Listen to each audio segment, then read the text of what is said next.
وكن يلحي طبانكي تهريبku aad ayuu u badnaa una saameeyay ummadda Soomaaliyeed dhalinyaro badan iyo waayeel xataa ayaa ku geeriyooday page-ku ugu muhiimsan marka hees dib loo duubay waxa qaaday maama Maryan Mursal Ciise waa masiibada la hoolin waayay xilfaha ummadii u qaaday dhibka kaciyay hoonka dadka ila soo xiriiray waxa kamid ahaa gabar Soomaaliyeed oo aan waxba dhageysanin ama aan waxba maqli karin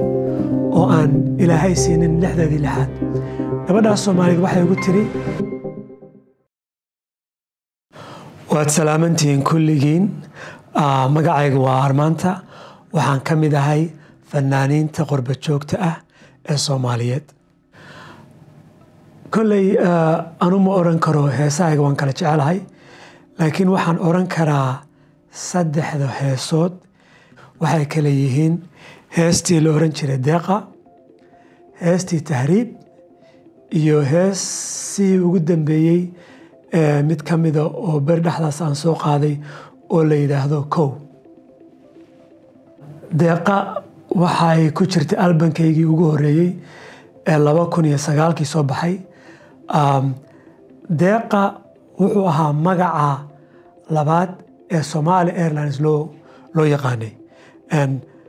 heestaasi waxay ka hadlaysay dhibaatada ummadda Soomaaliyeed ay la kulmaan markay dhoofayaan inta badan ama Mareykanka markaan tagayo ama wadanka Ingiriiska markaan tagayo ama wadamada kale Yurub markaan tagayo aad ayaa la dhibi jiray su'aalo ma taqaanaa marka qaarkood ku dhibaya sida ma waxa tahay furcad badeed baa tahay ma waxa tahay argagixisa tahay yaani waxa lagu la dhaqmayaa sidii qof aan sharaf lahayn oo kale taana waxa keentay burburka ummadda Soomaaliyeed saameeyay dhinac kasta marka la eego marka Deeqa ama Somali Airlines waxay u ahaan jirtay astaan ummadda Soomaaliyeed oo dhan heestaas markaan heesayo waxaan oranayay ilaahay oo dib ugu soo celi ummadda Soomaaliyeed sharaftii ay lahaayeen sidii astaantii ay lahaayeen Deeqo oo kale marna igu duuli Deeqada diyaaraddaas si aan wadankii nabada dib ugu noqdo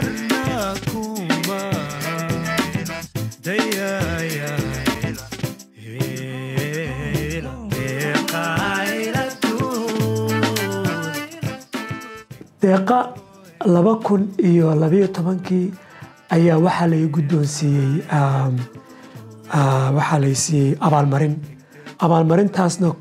abaalmarintii kow la siiyay saameynta ugu badan aniga aan oran karo waa heesta koowaad haday noqoto saameyn iyo ummadda ay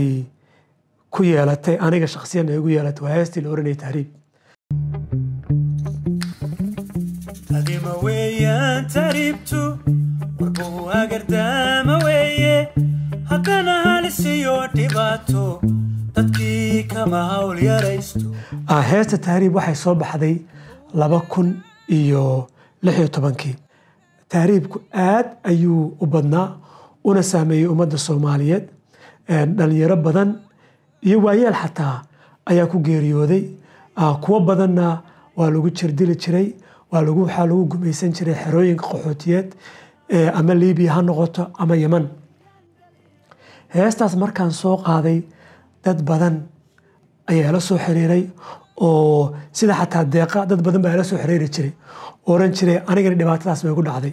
laakiin tan waxay kaga duwaneyd dadka ila soo xiriiray waxa kamid ahaa gabar Soomaaliyeed oo aan waxba dhageysanin ama aan waxba maqli karin oo aan ilaahay siinin lixdii lixaad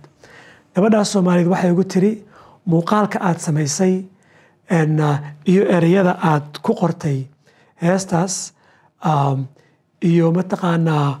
markaad isticmaalaysay gacanka hadalka ama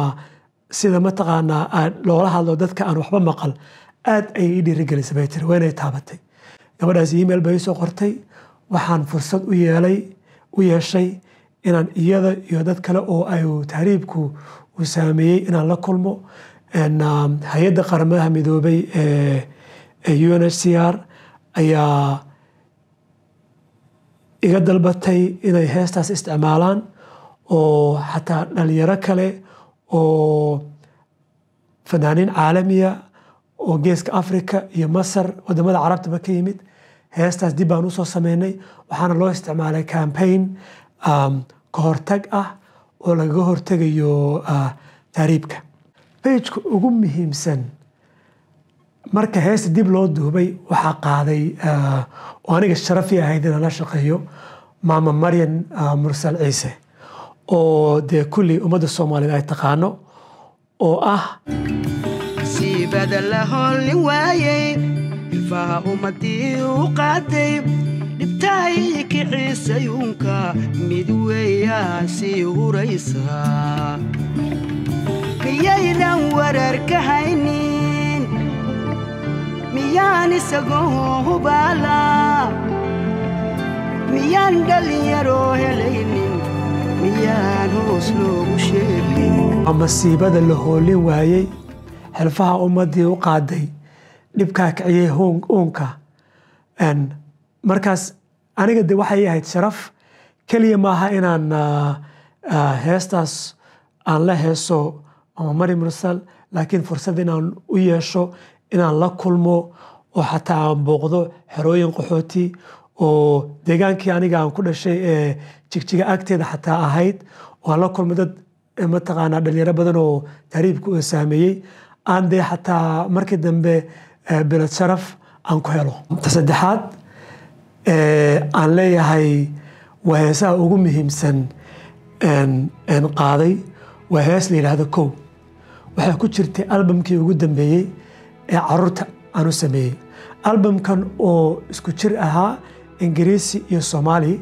aanan ugu talagalay caruurta Soomaaliyeed heeso badan oo kala duwan ay ku jireen sida kuwa waxbarasho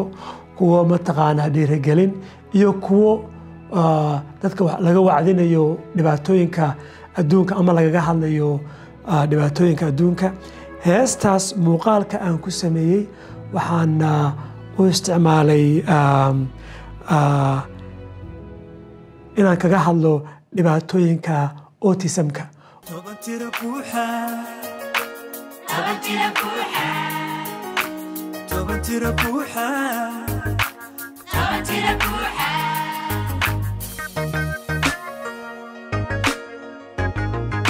autismka oo ah dhibaato ummadda Soomaaliyeed meel kastoo ay joogto dad baa waxay moodayaan autismku inuu saameeyo Soomaalida qurba joogta kaliya Soomaalida qurba joogta waxay kaga duwan yihiin kuwa geeska Afrika jooga ama wadankeeni jooga waxay nasiib u helaan caruurtooda in mataqaanaa si fiican loo baaro oo wixii dhibaato ay la kulmaan la ogaado marka inaan la wadaago muuqaalkaas oon wacyigelin taas ka sameeyo oo xataa aan ka qayb galo olole loo raadinayo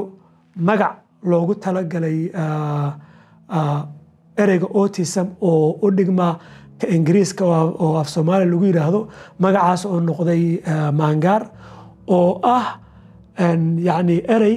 aan qofka ilmaha ah ama de qofka weyn ee autismka ahba aan hoos loogu dhigayn marka anigana sharaf bay noqotay in heestaas iyo saddexda heesooda kale aan ka hadlaynay ay saameyn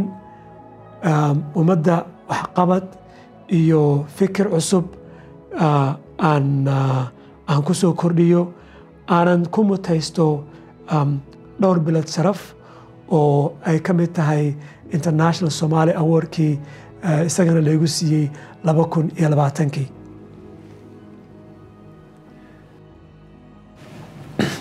sharaf bay ahayd inaan mataqaanaa International Somali Awards 2020kii aan helo oo lagu leeyahay waad ku mahadsan tahay inaad mataqaanaa fankaaga u isticmaashay waxyaabo ku saabsan ama mataqaanaa aad la wadaagto ummadda Soomaaliyeed dhibaatooyinkooda aanad ku dhiirigeliso إن إسبدل وناكسن يمادو شرف بيهايد وأنا كفر حسنا